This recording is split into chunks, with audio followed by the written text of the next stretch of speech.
Telescope, और इसका नाम आ चुका है एस्ट्रोनॉमिकल टेलीस्कोप। एस्ट्रोनॉमिकल टेलीस्कोप, या सिंपली टेलीस्कोप कह दें, या एस्ट्रोनॉमिकल टेलीस्कोप, या इसका एक और नाम है, इसका रिफ्रैक्टिंग टेलीस्कोप।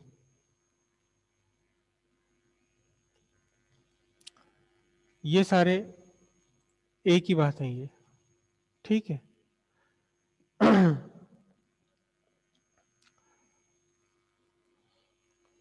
और रिफ्रैक्टिंग टेलीस्कोप है क्या? एक अरेंजमेंट है, अरेंजमेंट यूज टू ऑब्जर्व, कौन से ऑब्जर्व?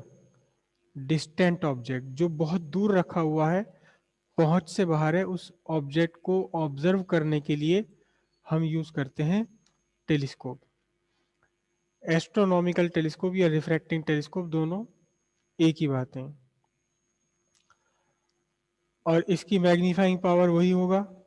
मैग्नीफाइंग पावर कितनी लिखी जाएगी? क्या?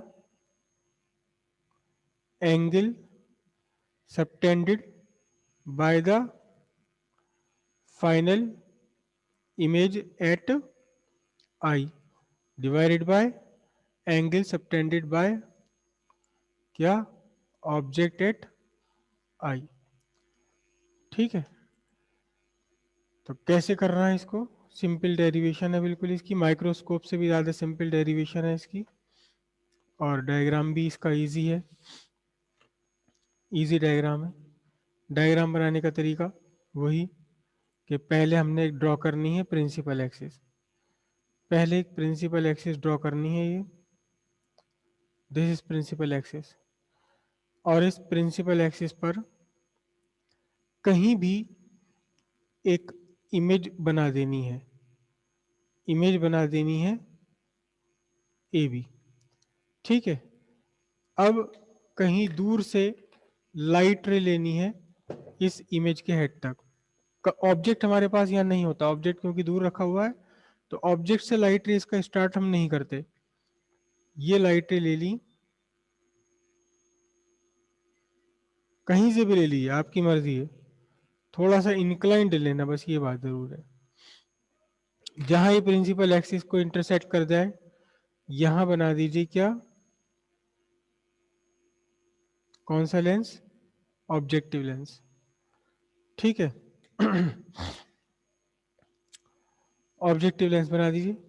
उसके बाद इस ऑब्जेक्टिव लेंस से ए तक आपने ड्रॉ करनी है एक parallel line, parallel to principal axis, light ray parallel to principal axis. और जहां ये लेंस को इंटरसेक्ट करा है, यहां आप पहली वाली के पैरेलल लाइन ड्रॉ कर लें, जो आपने पहली वाली रे ली थी उसके पैरेलल लाइन ड्रॉ कर लें, पैरेलल ही होनी चाहिए। और जहां भी ये पैरेलल वाली लाइन इंटरसेक्ट करेगी प्रिंसिपल एक्सिस को, इसे लिखेंगे एफ ओ डैश। और जितना भी आपका ये एफ ओ बना है, जितना भी ये एफ ओ बना है, हालांकि मुझसे गलत बना है अभी ये, उतना ही आना चाहिए। आ गया, लगभग लगभग सही आ रहा है, उतना ही आना चाहिए जितना ही आ रहा है, बिल्कुल सही आ रहा है। तो पहली इमेज बनी कहाँ? एफ ओ पर। इधर ही एफ ओ, और इधर राइट साइड में एफ ओ, लेफ्ट साइड में एफ ओ डैश। ठीक है, अब नेक्स्ट इमेज बनाने के लिए आपको क्या करना है? एक बड़ी सी इमेज बना देनी, एफ ओ डैश के बाहर बना दो आप।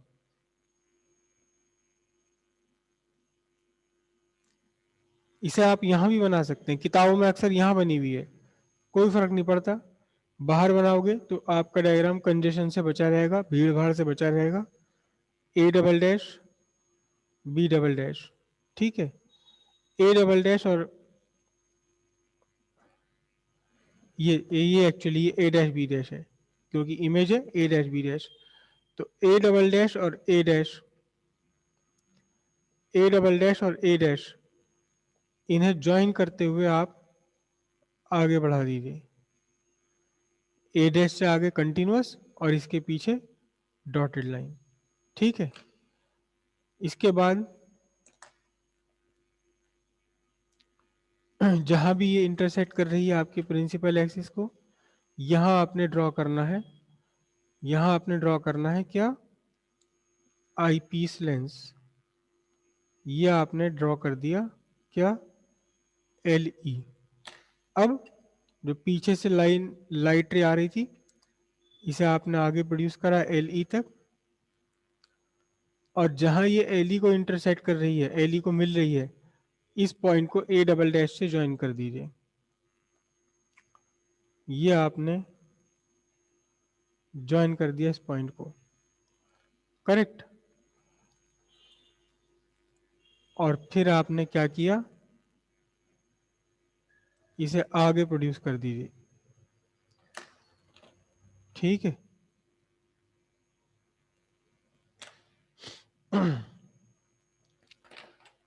जहां भी इंटरसेक्ट कर जाए दूसरी वाली लाइटें, दूसरी लाइटें जहां भी इंटरसेक्ट कर जाए, इसे लिखेंगे हम एफ ई।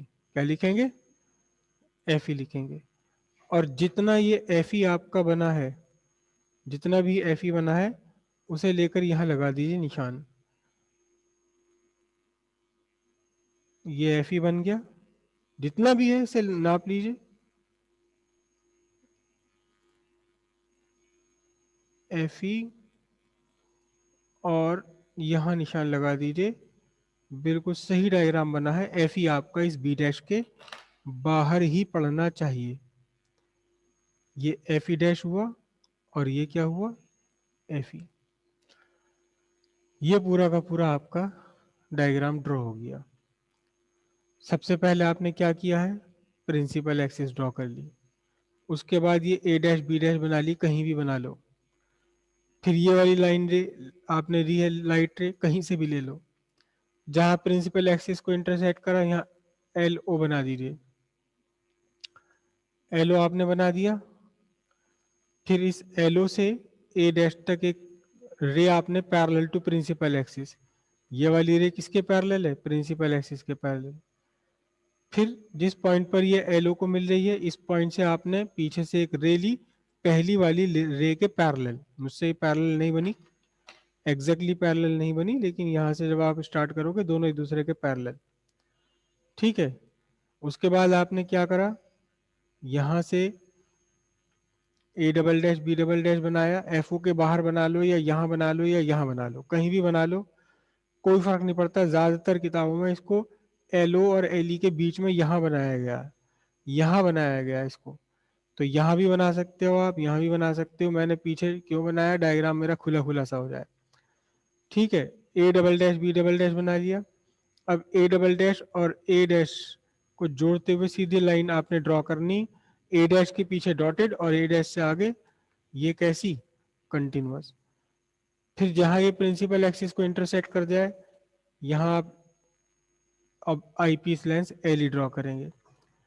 पीछे से लाइट आ रही थी पैरेलल, इसे आपने ज्वाइन करा, आगे प्रोड्यूस करा। जहां भी ये पहुंची है एल ई पर इंटरसेक्ट करा है, इस एल ई के पॉइंट और ए डबल डैश को फिर ज्वाइन कर दिया। लेंस के पीछे डॉटेड और लेंस से आगे कंटिन्यूअस। और इस तरह से ये आपका डायग्राम पूरा बना। A double dash B double dash is the final image, A double dash B double dash is the final image, ठीक है। तो अब angle subtended by object at eye, क्योंकि ऑब्जेक्ट बहुत दूर है, तो जितना ऑब्जेक्ट ने एंगल सबटेंड करा है ऑब्जेक्टिव लेंस पर, इसी को हम लेंगे angle subtended by object at eye. और ये रही final image, A double dash B double dash final image है। इस फाइनल इमेज से पहुंचो, कहाँ पहुंचो, इस फाइनल इमेज से, फाइनल इमेज से पहुंचो एल ई पर। तो ये आपका बन गया angle subtended by the image at eye, ठीक है। बाकी आगे वही का वही करना है। क्या करना है आपने, बिल्कुल वैसे के वैसे ही करना है। क्या, by the definition of magnifying power या एंगुलर मैग्निफिकेशन, दोनों ही बातें हैं, दोनों ही इसके, दोनों ही कहा जाता है। मैग्नीफाइंग पावर भी कहा जाता है इसे, मैग्नीफाइंग पावर भी कहा जाता है, और एंगुलर मैग्निफिकेशन भी कहा जाता है। m इक्वल्स क्या है, angle subtended by image at eye to the angle subtended by object at I.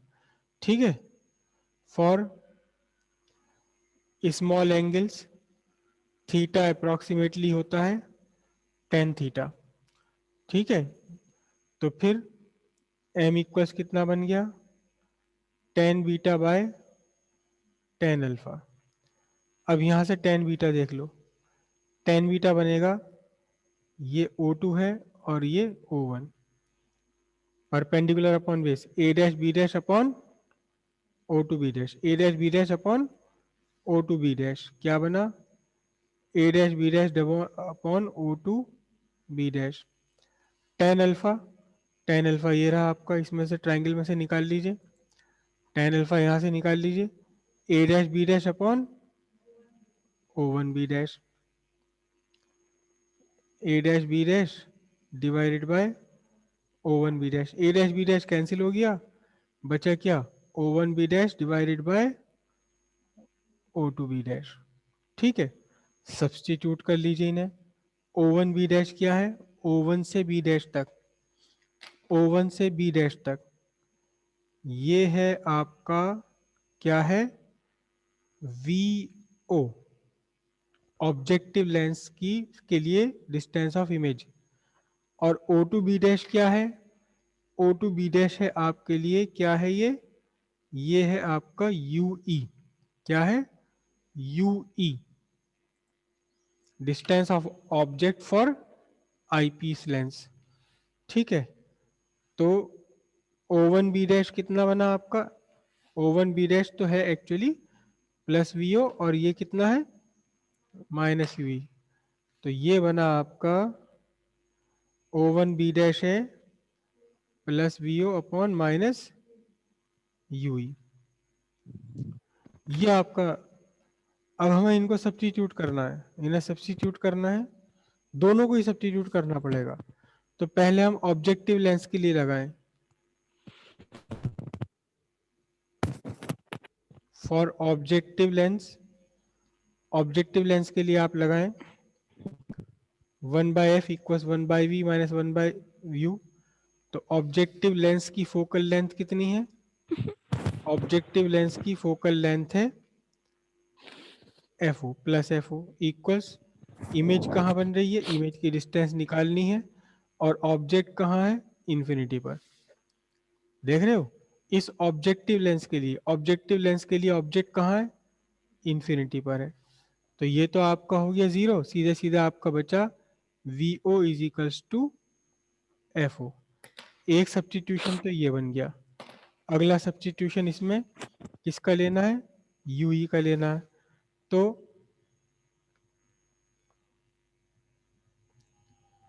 For eyepiece lens, eyepiece lens के लिए फोकल लेंथ आईपीस लेंस की FE।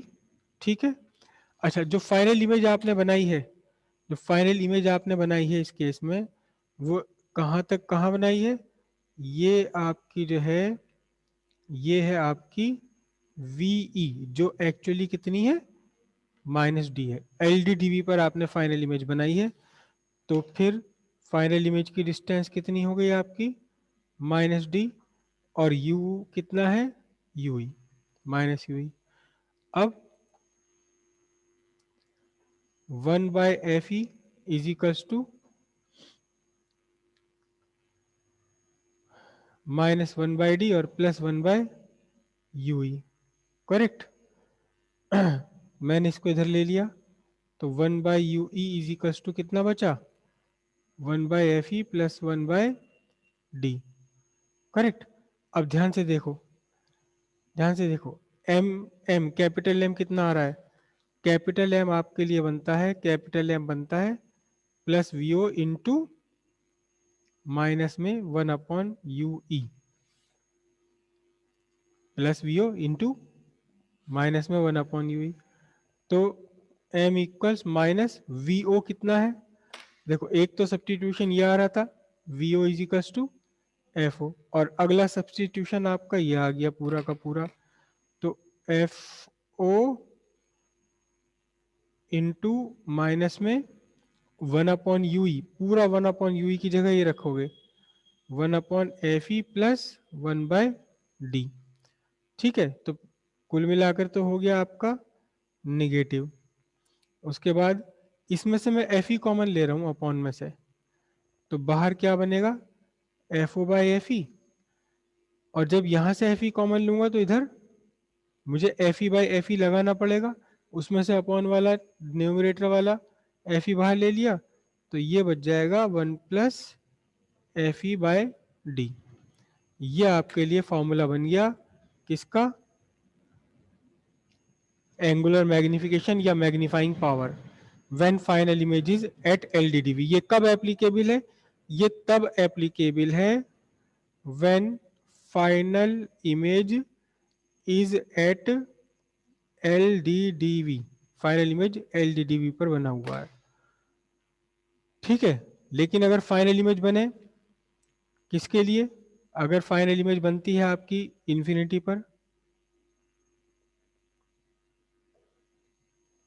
If final image is at infinity, तो ये वाला portion थोड़ा सा बदल जाएगा, बस ये वाला आई पीस लेंस के लिए जो हम लगा रहे थे, आई पीस लेंस के लिए लगाए 1/f equals 1/v minus 1/u। Final image बन रही है इंफिनिटी पर, तो आई पीस लेंस की फोकल लेंथ कितनी है 1/v, इमेज कितने पर बन रही है इंफिनिटी पर, u कितना है -ue। तो अब आपके पास ये क्या बचा 1/fe इजिकल्स टू 1/ue, क्योंकि ये तो कैंसिल हो गया, खत्म हो गया जीरो, और ये माइनस माइनस प्लस हो गए, तो कुल मिलाकर के क्या रहा ue इजिकल्स टू fe। इस बार सब्स्टिट्यूशन और भी आसान है, तो m कितना आ रहा है, m आपके लिए आ रहा है प्लस vo इंटू -1/UE, तो m equals minus vo, vo तो हम पहले ही प्रूव कर चुके हैं कितना है fo है, और माइनस यूई, यूई कितना प्रूव हो गया इस बार, रूई यूई प्रूव हो गया कितना एफ ई, तो m equals minus F O by F E. एक फॉर्मूला आपका ये बन गया, लेकिन ये कब एप्लीकेबल है, ये कल तब एप्लीकेबल है, एप्लीकेबल ओनली व्हेन क्या, final image is at infinity. Infinity का मतलब नॉर्मल एडजस्टमेंट, नॉर्मल एडजस्टमेंट में आपने सेट कर रखा है, तब आपकी मैग्नीफाइंग पावर कितनी -f/(f)। और जब आपने नियर पॉइंट एडजस्टमेंट में रखा है एलडीडी पर है फाइनल इमेज, तो मैग्नीफाइंग पावर -f(f)(e) 1 + fe/d। ज्यादातर ऑप्टिकल इंस्ट्रूमेंट यूज किए जाते हैं इसमें, नॉर्मल एडजस्टमेंट में ही यूज किए जाते हैं ऑप्टिकल इंस्ट्रूमेंट। क्यों, क्योंकि हम घंटों तक भी अगर देखते रहें इस इमेज को, कौन सी इमेज जो बन रही है इन्फिनिटी पर, तो आंखें थकेगी नहीं, और इस इमेज को जो एलईडी पर बन रही है इसे देखने पर बहुत जल्दी आंखें थक जाएंगी, बहुत जल्दी आंखें थक जाएंगी। तो कोशिश की जाती है कि फाइनल इमेज कहाँ बने, एलईडी पर ही बने, फाइनल इमेज एलईडी पर है तो फिर आंखें थकती नहीं है। ये कब है, जब फाइनल इमेज एलईडी पर यानी नॉर्मल वो सॉरी इंफिनिटी पर है, और ये नॉर्मल एडजस्टमेंट कहेंगे। अब ये वाला डायग्राम बना हुआ है किसके लिए, ये पूरा डायग्राम बना हुआ है तब के लिए जब फाइनल इमेज है कहाँ एलईडी पर। तो इसी डायग्राम को ड्रॉ करना है कब, जब फाइनल इमेज बने इंफिनिटी पर। फाइनल इमेज इंफिनिटी के लिए इसी डायग्राम को ड्रॉ करना है। ठीक है, देखिए कैसे ड्रॉ होगा, आसान है बिल्कुल, वैसे के वैसे ड्रॉ होना है, इसको भी मुश्किल नहीं है, बिल्कुल आसान है, उससे भी ज़्यादा आसान है बल्कि। सिंपल सी बात, सबसे पहले हम क्या ड्रॉ करेंगे, हम ड्रॉ करेंगे एक प्रिंसिपल एक्सिस। ठीक है, ये प्रिंसिपल एक्सिस ड्रॉ करी, प्रिंसिपल एक्सिस पर कहीं भी एक पॉइंट पर आपने ड्रॉ कर लिया image A dash B dash. ठीक है, कहीं से भी एक लाइट रे ले आइए ए डैश तक, ये ए डैश तक आपने लाइट रे ले ली, जहां लाइट रे ने इंटरसेक्ट किया प्रिंसिपल एक्सिस को, यहां आपने बना लिया क्या एल ओ, ऑब्जेक्टिव लेंस। ठीक है, अब एल ओ से ए डैश तक एक line parallel to principal axis, principal axis के पैरेलल लाइन, ये प्रिंसिपल एक्सिस के पैरेलल लाइन आ गई ये रही। अब दो तरीके होते हैं, एक तो वही जो मैंने पहले बताया, दूसरा तरीका ये भी है कि जितना आपका ये बना है what ever it is, what ever it is, इसे आप लें यहां और इधर भी एक निशान लगा दें, ठीक है। ये पॉइंट है आपका एफ ओ, ये पॉइंट बन जाएगा एफ ओ डैश। और अब एफ ओ डैश और ये जो भी पॉइंट आपका आ रहा था लेंस पर, इन दोनों को मिलाते हुए एक लाइन ड्रॉ कर दीजिए। अगर आपने सब कुछ बढ़िया से करा है, ये वाली दोनों लाइन, दूर से आने वाली दोनों लाइटें आपस में अपने आप ही पैरेलल आ जाएंगी, अपने आप पैरेलल आ जाएंगी। कोई इसमें कैलकुलेशन या हाथ संभालने की भी जरूरत नहीं है, अपने आप पैरेलल आ जाएंगी लाइटें, ठीक है। अब उसके बाद आपने क्या करना है, उसके बाद आपने ए डैश से एक लाइन ड्रॉ करनी है, ये कहीं भी ड्रॉ कर दीजिए आपकी मर्जी, कहीं भी ड्रॉ कर लीजिए आपकी मर्जी। और इस ए डैश को पीछे आपने ड्रॉ करना है कैसा, dotted, dotted dotted dotted dotted आपने ड्रॉ करना है इस ए डैश को, करेक्ट। जहां भी ये इंटरसेक्ट करती है प्रिंसिपल एक्सिस को, यहां आपने बना देना है आई पीस लेंस। क्या बना देना है, आई पीस लेंस एल ई। अब पीछे से दूसरी रे जो आ रही है इसे सीधे आप एल ई तक पहुंचाएं, ठीक है। थोड़ा सा इसे बड़ा कर दें एल ई को, एल ई तक इसे पहुंचाएं। और जहां भी ये आ रही है, जहां भी ये पहुंच रही है एल ई पर, इनके इनके दोनों के पैरेलल आप एक लाइन ड्रॉ कर दें। दूसरा एक तरीका और है पैरेलल ड्रॉ करने का, आराम से ये यहां तक की ये डिस्टेंस लें, जो भी आती है आपकी, जो भी बन जाए, आपको बनने के बाद मेजर करनी है, बनने से पहले नहीं। और यहां आप निशान लगा दें ये, ठीक है। ये आपका पॉइंट होगा एफ ई, क्या होगा, एफ ई। और एफ ओ और एफ ई, ये तीन तीन पॉइंट एक साथ आ गए, एफ ओ भी है, एफ ई डैश भी है और बी डैश भी है, करेक्ट। अब ये जो आपका एफ ई बना है, इन दोनों पॉइंट्स को आप मिला दीजिए। अगर आपने सब कुछ सही बनाया है तो आपकी ये वाली दोनों लाइटें अपने आप एक दूसरे के पैरेलल चली जाएंगी, अपने आप एक दूसरे के पैरेलल जाएंगी। और पीछे क्या कर दीजिए, पीछे इन्हें डॉटेड प्रूव कर दीजिए, प्रोड्यूस कर दीजिए, कहीं मिलने की नहीं है क्योंकि ये पैरेलल है। यहाँ लिख दीजिए का टू इंफिनिटी। ये आपका बन गया, ये डायग्राम आपका बना। कौन सा डायग्राम बना, ये बना आपका diagram final image at L, final image at infinity के लिए, फाइनल इमेज जब आपका इंफिनिटी पर बनने वाला है, ठीक है। अच्छा, इसमें थोड़ा सा एक चीज और आ जाती है, लेंथ, लेंथ ऑफ टेलीस्कोप। यहां देखिए इस केस में जब एलडीडी पर बन रहा है तो दोनों लेंसेज के बीच का डिस्टेंस कितना है, वीओ और यूई। तो length of telescope, length of telescope का मतलब होता है दोनों लेंसेज के बीच का डिस्टेंस। यहां इस केस में लेंथ कितनी बनेगी, लेंथ आपकी आपकी बनेगी वीओ प्लस यूई। क्या बनेगी, वीओ प्लस यूई, ठीक है। वीओ प्लस यूई बन गया, ठीक। इसमें इसमें लेंथ वाले में निगेटिव नहीं लिया जाता वी और ये सब। और जब आपने फाइनल इमेज बनाई है कहाँ, इन्फिनिटी पर, तो ध्यान से देखिए इन्फिनिटी पर बनाई है, ये डिस्टेंस कितनी है, ये वाली डिस्टेंस तो है कहाँ, क्या है ये, एफ ओ, अभी हमने प्रूव करा था इसको। और इससे के बाद ये वाली डिस्टेंस कितनी है, ये डिस्टेंस है कितनी, एफ ई, याद कीजिए ये रहा। अभी यू ई हमने प्रूव कर दिया एफ ई, और इससे पहले वी ओ कितना प्रूव कर दिया, एफ ओ। तो वी ओ ऑब्जेक्ट इमेज की डिस्टेंस किसके कारण, ऑब्जेक्टिव के कारण, ये एफ ओ के इक्वल है। ये यू ई किसके इक्वल है, एफ ई के इक्वल है। तो इस केस में लेंथ ऑफ टेलीस्कोप कितनी होगी, कितनी होगी दोनों लेंसेज के बीच की distance, F O plus F E. तो जब यहां फाइनल इमेज बन रही है आपकी एल डी डी वी पर, तब लेंथ ऑफ टेलीस्कोप है कितनी, F O plus F E, ठीक है। इसी में क्वेश्चन आपसे पूछा जाता है, इसी में क्वेश्चन आपसे पूछा जाता है कि लार्ज मैग्नीफाइंग पावर के लिए क्या क्राइटेरिया होना चाहिए। लार्ज, सीधी सी बात है, चाहे इस फॉर्मूले को देख लो आप या इस फॉर्मूले को देख लीजिए।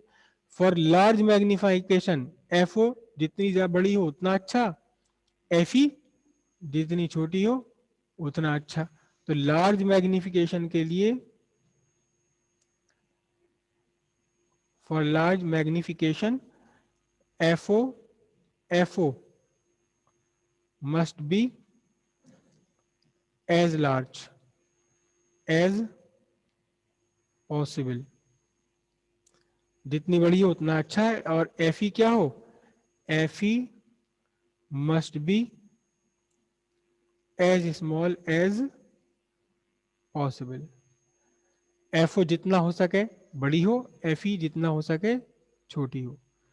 ठीक है, तो ये आपका हो गया क्या, मैग्नीफाइंग पावर ऑफ कंपाउंड, वो सॉरी एस्ट्रोनॉमिकल टेलीस्कोप। क्या बोलेंगे इसे हम, इसे हम एस्ट्रोनॉमिकल टेलीस्कोप भी बोलते हैं या रिफ्रैक्टिंग टाइप टेलीस्कोप भी बोलते हैं। रिफ्रैक्टिंग टाइप टेलीस्कोप भी बोलते हैं और एस्ट्रोनॉमिकल टेलीस्कोप भी बोलते हैं इसे। ठीक है।